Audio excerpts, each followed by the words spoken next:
রাজনৈতিক দল যদি স্বচ্ছ জবাবদিহি না হয় তাহলে কিন্তু অতীতে যা ঘটেছে তাদের পুনরাবৃত্তি করতে পারে। অতএব আমার অনুরোধ থাকবে, আমরা বহুদিন থেকেই তথ্য অধিকার নিয়ে, ইনফ্যাক্ট আইনটা হওয়ার আগ থেকেই আমি কিন্তু এই তথ্য পাওয়ার অধিকার নিয়ে লড়াই করেছি। আপনারা জানেন যে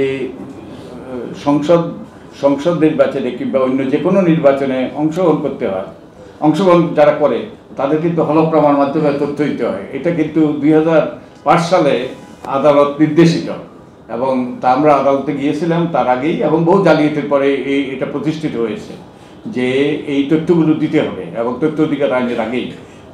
তো আমার মনে হয় আমরা এটাকে আরও কীভাবে এক্সপান্ড করা যায় এবং আরও এটাকে বিশেষত কার্যকর করার। এখন তো এই তথ্য নিয়ে নির্বাচনের আগে সবাই এটা নিয়ে প্রতিবেদন প্রকাশ করে। তো আমরা এটাকে আরও বিস্তৃত কীভাবে করতে পারি সেদিকে নজর দেওয়া দরকার। তো আমি আর কথা বাড়াবো না। হ্যাঁ জি, এটা দিতে বাধ্য। আপনারা যদি লড়াই করেন, এটা লড়াই করতে হবে, এবং এটা এই জন্য এইগুলো এই যে প্রকাশিত হইতে হবে যে তারা তথ্য দিচ্ছে না। কারণ আদালতের রায় সুস্পষ্ট বলা আছে যে তারা আমরা তথ্য দিতে ওই যে সেন্টার ওয়াইজ যে ভোটারদের তথ্য তারা তো দিতে বাধ্য হয়েছে। তো যে কোনো তথ্য নির্বাচন কমিশনে থাকে, যেসব তথ্য নির্বাচন কমিশনে থাকে সেই সব তথ্যই কিন্তু পাবলিক ইনফরমেশন, তারা দিতে বাধ্য। এমনকি আমি দেখেছি যে শুধু নির্বাচন কমিশন নয়, কোনো জায়গায় যে এমনকি হলফনামা দিতেও কিন্তু অস্বীকৃতি জ্ঞাপন করেছে কোনো জায়গায়, যেটা সম্পূর্ণরূপে আইনের পরিপন্থী। তো আমাদেরকে কিন্তু আপনারা যদি সক্রিয় হন, সোচ্চার হন, প্রতিবাদী হন এবং লড়াকু হন, তাহলেই কিন্তু আমরা এটাকে কার্যকর করতে পারবো। তা না হলে কিন্তু আমরা এটা ওই আইনেই থেকে যাবে, বইতেই থেকে যাবে, কিন্তু এটা কার্যকর হবে না। আর এটা যে কথা বলে আমি শেষ করব যে ভারতে কিন্তু এই তথ্য অধিকার বিষয়টা একটা আন্দোলনে পরিণত হয়েছে। অনেক হাজার ব্যক্তি তথ্য চেয়েছে।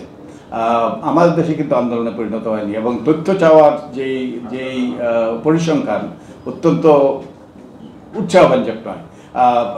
কিছু যেসব তথ্যগুলো চাওয়া হয় তাও কিন্তু সাধারণ তথ্য, যেমন স্থানীয় সরকার প্রতিষ্ঠান কাছ থেকে, যেখানে কিন্তু ওই যে বড় দুর্নীতি কিংবা বড় ইস্যু যুক্ত না।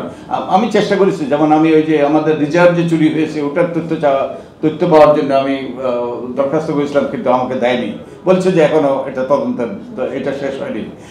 তো কিন্তু আপনাদেরকে যদি আমরা সাহসিকতা প্রদর্শন করি তাহলেই কিন্তু, এবং তথ্য অধিকার আইনটা এমন একটা আইন যেটার বাস্তবায়ন নির্ভর করে নাগরিকদের উপর।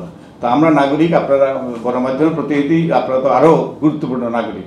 তা আপনারা যদি সক্রিয়তা প্রদর্শন করেন, সাহসিকতা প্রদর্শন করেন এবং বলিষ্ঠ পদক্ষেপ নেন, এবং বড় গুরুত্বপূর্ণ ইস্যুতে আপনারা যদি ওই যে তথ্য চান, তাহলেই কিন্তু এটা বাস্তবায়িত হবে। এইভাবেই কিন্তু